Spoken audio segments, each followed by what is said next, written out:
All right. How wow do I have to talk to you guys? So, a lot's been going on in Dallas.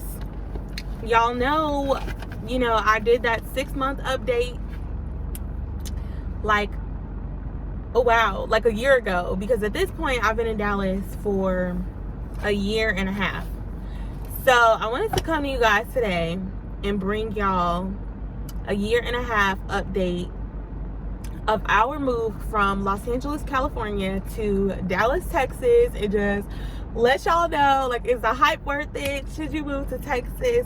And really, this is just going to be more personal, like, of an update of everything that's been going on with my life. So if you guys are ready to hear all of that, please stay tuned. Thank you guys so much for tuning back in to this channel. Welcome back. It's your girl Megan. Let's get into it.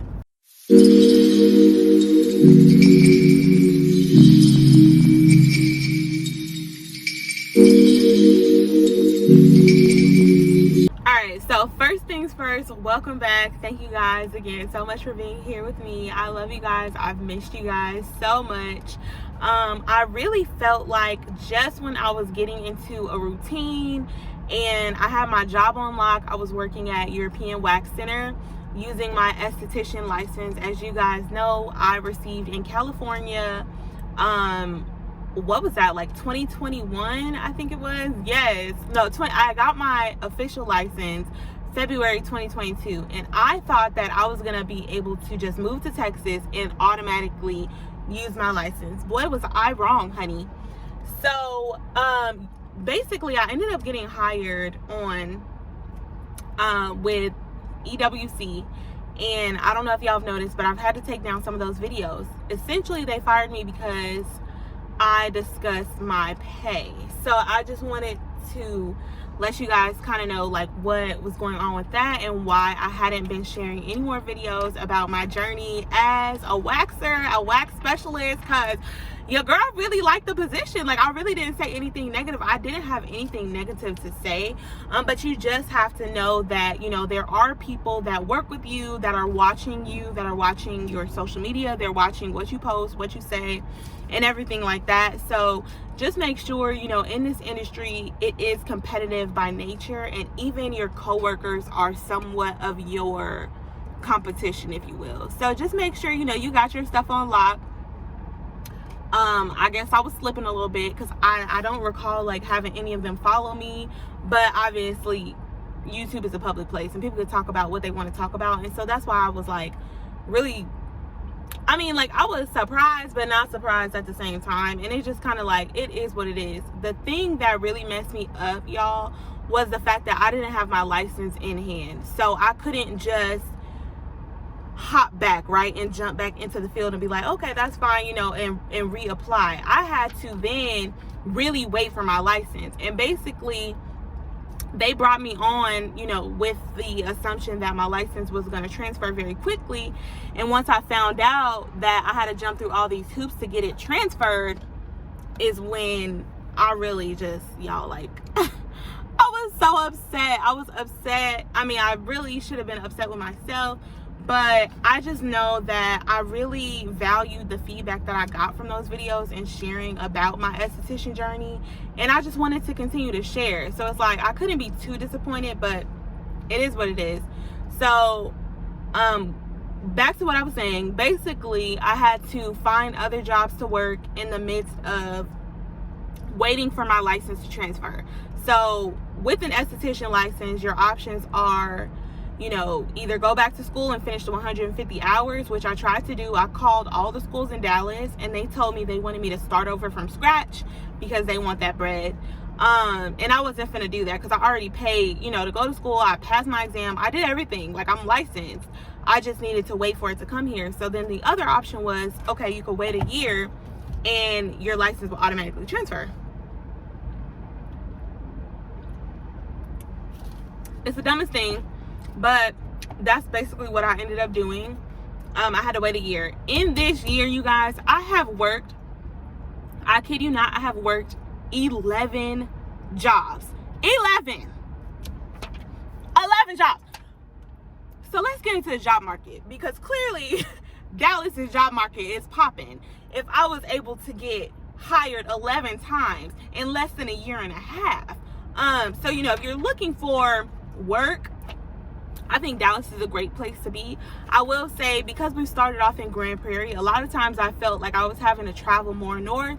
My first position was in Flower Mound, and then, well, my position as an esthetician was in Flower Mound. And then from that moment forward, I feel like all of my esthetician work has been Dallas County or north of Dallas. If you want to move to a safer area, you're gonna want to go north of Dallas. It is going to be a little bit pricier, but a lot of the communities north of Dallas are just a little bit more affluent and more traffic in terms of, like, you'll make more, right? In a trade skill like what I do as an esthetician, you'd make more in North Dallas. And also, you'd be in a safer environment. It is going to cost a little bit more, but it's newer communities and stuff like that.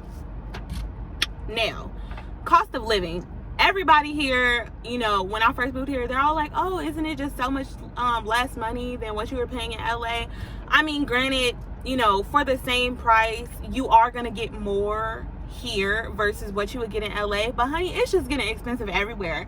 Because let me tell you, I cannot find a 1-bedroom under like $1,400. I mean, if you want to, you know, live in somewhat of a sketchy neighborhood and, you know, maybe miss out on a few amenities, you probably could get away with, let's say, like $1,200. Like, that's pushing it, you know what I mean? Like, that's, you feel me? But that's been a major thing. Like, being here is like, okay, like, if I'm gonna pay this much money, like, I definitely want to be happy, because I mean, at the end of the day, like, we need to save for a house. Like, I'm not trying to live in an apartment forever, but I know that I am such a transient person and I'm so free-spirited. I do need something that's going to be temporary right now until, you know, we get our grounding. As far as the food, weekly, between me and my fiance, we spend about $150 on groceries a week. And that's me cooking probably 6 meals that we eat lunch and dinner from. So I cook dinner, and then we put aside enough to cook or to reheat up for lunch, just to kind of like save money. But I mean, it's enough food, you know, for us to eat off of it twice. But $150, I am typically buying organic food. So I do shop at Whole Foods, I shop at Trader Joe's. Trader Joe's is pretty reasonably priced, but Whole Foods can be a little pricey. But on average, weekly, we're spending about $150 on food. And that's, you know, that's pretty standard. I thought I was going to be able to get away with 100, and it's really not possible, because when it's all said and done, it's definitely closer to 150, 160. I already went over the housing. Okay, and then for our car insurance. Now, car insurance down here has been kind of pricey. I was with Progressive for the longest, and I just feel like they was doing your girl dirty. So I just switched, and I am saving. I feel like this is a commercial, but I just switched, so I am saving. So make sure you shop around for the best rates, because people drive crazy in Dallas, and insurance is just high as hell because they know. And as far as them catalytic converter things, y'all, we done had another one bite the dust. So we've had 3 cars in total here in Dallas, 2 Prius and 1 SUV. Both the Prius was hit up the first week I moved here. And as y'all can remember, I mentioned that in the video on my, you know, in my last video about LA versus Dallas. Literally got this car. I had it for 2 days, you guys. I was parked at work 2 days. Came back to my car, cut it on, and the converter was gone. I was just like, you have got to be kidding me. Like, you got to be kidding me. And like, all of our friends and stuff that live in Dallas, they're all like, you need to move north. Like, because I was in Dallas County when it happened. I was at work, and there was like camera footage, but for some reason the camera like skipped that part. It's an old computer, and I mean, honestly, that job was crappy. I'm gonna do a whole nother video on property management and the pros and cons on that, because that's juicy, honey. But while I was waiting for my license to transfer, I was like, well, shoot, like, what am I gonna do? I always was interested in real estate, so I said, let me go ahead and look for the lowest barrier to entry job in real estate, which in my opinion was a leasing professional, property management. So it was sales. I have sales background. I'm good at talking, clearly, and I like, you know, creating relationships with people. So it was a good experience. Was it for me long term? Absolutely not. But we'll go into a video on all of that, and you know, perhaps I can get into real estate in some other capacity in the future, as I would love to. I think that's a great way to build wealth. But I think that experience was just to mold me and give me a little bit more perspective as to what the field looks like and what to expect, you know, once I do own property. Because honey, we're manifesting that. God wants that for me, and the universe is going to conspire to make sure that happens. So anyway, stay tuned for that video. I'll link it down below, as well as a video that I've already done on, you know, our 6-month update move to Dallas. Make sure when you move here, don't be like me. Make sure whatever licenses you have or whatever, you know, type of things you have are gonna transfer. I think because I felt like Texas seemed like such a free state, and you know, everybody was just doing their own thing and anything goes type of thing. That's kind of how I felt. But with licenses, it's not that way. Getting things approved, it seems like regulations and stuff, and just having to go through the state to get anything done, it seems like there's a delay. And I felt like California was really fast, you know, with getting everything done. So that was just something I didn't expect, but expected, and consider yourself warned.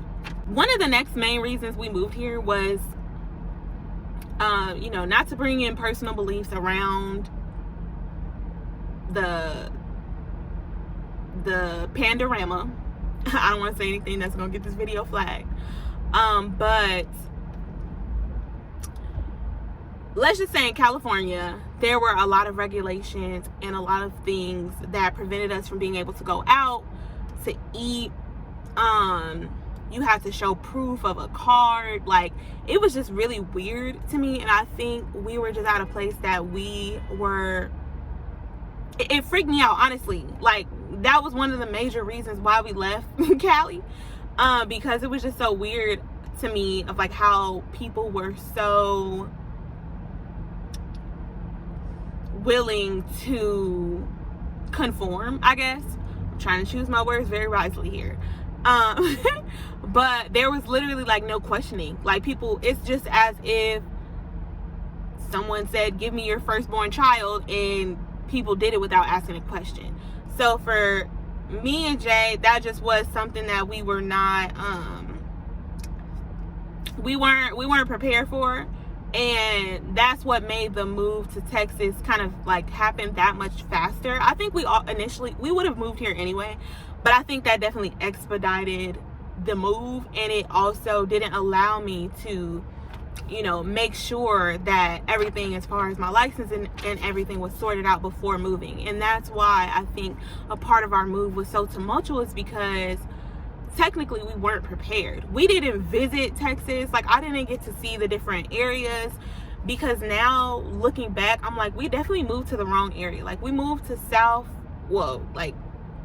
Southwest Dallas. We were in Grand Prairie, and most of our friends were like North Dallas. And after living here a while, I'm like, yeah, I could definitely see why we should have been in North Dallas. We would have had more access to healthy foods. It would have been a more active lifestyle. Yes, it's more expensive, and it may even be a little bit more crowded, but we would have been able to find an area that wasn't so congested, and I think we still would have been happy. Like, when we were considering, you know, relocating this time, we were looking at the Colony and like Carrollton area, Frisco even, you know, McKinney's a little far, but it's some great places up there, and it's beautiful. New construction apartments and things like that. Like, if you're gonna pay $1,500 for one, you know, you might as well do it up. So that's kind of like where I'm at with that. And you know, I can't be too hard on myself, because we did move kind of just like spur of the moment, but at the same time, I'm just letting you guys know the things that I wish I knew before moving here. So as I stated, you guys, I have worked 11 jobs. I think I started off at Dry Bar. I went to Ulta, Dry Bar, Ulta, Sephora, European Wax, Dillard's. I worked for a tip agency for a little bit, and they were like selling curtains and stuff like that, and it was like a catalog that we had to memorize, and it was ridiculous. I mean, the catalog was like 300 pages, and we had to know all these codes and stuff like that. It just was not my cup of tea. They fired me. Then I started working at the property management place, which I'm going to do a video on. I was working at Dillard's for a little bit. Then most recently I was working at DePille Brazil, which is like another waxing place, but I hated their wax formula. So I'm gonna do, like I said, I'm gonna do a video on the property management because that's the job that I had the longest. But just know your girl been going through it, okay? Struggling, figuring it out. But I will say God is protecting me. He's keeping me. He's keeping my family. He's keeping my fiance. He's blessed us beyond measure. We have community here in Dallas that we did not have in LA. We had friends in LA, but here it just feels like we have a very big village and a lot of people that are rooting for us and that are supporting us, and that feels amazing. Honestly, it feels amazing. But I will say I don't know if I feel at home. Like, I don't know if that has something to do with like childhood trauma. But your girl is, you know, the home feeling. I feel like I'm at home with my husband. But other than that, I dang near feel like we could be anywhere in the world. Like, I haven't really feel like I've been to a place where I'm just like, this kind of encompasses everything and makes me feel safe and makes me feel at home. Like, I think the one place where I felt that way was LA, but the landscape just changed so much, you know, between politically and just like stuff. I don't even like getting into politics, but it's like it just changed so much that it made it pretty much impossible to stay there. So, you know, keep those things in mind. I am so curious to know what you guys think, what y'all think about Dallas. I didn't really go into detail as I did in my 6-month update video, but for all that, like, you know, city by city comparison and stuff like that, definitely check out that link. I miss Los Angeles a lot. I know I like almost broke down crying talking about I miss the beach. I still miss the beach. I'm not crying about it right now, but it's definitely deep down in my soul, and I feel like if we do not get near water, I pretty much feel like I just feel like I'd be settling. You know what I mean? Like, I feel like I would be settling. Granted, regardless of where you live, it's gonna be some things that you sacrifice, right? So like, whereas here in Dallas, we may be able to get this like beautiful updated apartment that's like, you know, in a nice walkable community. But in another state, you know, we'd be able to get something near water, but we'd be sacrificing. Maybe it's not updated. Maybe it doesn't have as much space. Maybe the stove is super old, like things like that. And so I'm really just in a space where I am praying for guidance. I'm asking God to present the perfect thing. And obviously there's no such thing as perfect, but what is going to be perfect for us. And so I am just so grateful for y'all. I'm grateful for our community, and I'm grateful for our family that just continues to pray for us as we go throughout this journey, because I know my story and everything that I've been through is going to be a blessing for someone else, and I just hope that this is helpful for someone else. So if you have any other questions, follow me on Instagram. My name is Megan.Alexis ____. And you can DM me. I love to answer any questions. I know, like I said, I've only been here a year and a half, so I'm not like a Dallas pro, but I will say I've gotten a lot more familiar with my surroundings, and things that I know now, if I knew when I first moved here, I would do a lot differently. So if you have any questions and things like that, feel free to reach out to me, leave a comment, leave questions. I love to answer you guys' questions. I love to hear from you. And I hope you guys are having a wonderful day. I will talk to y'all again soon. Bye.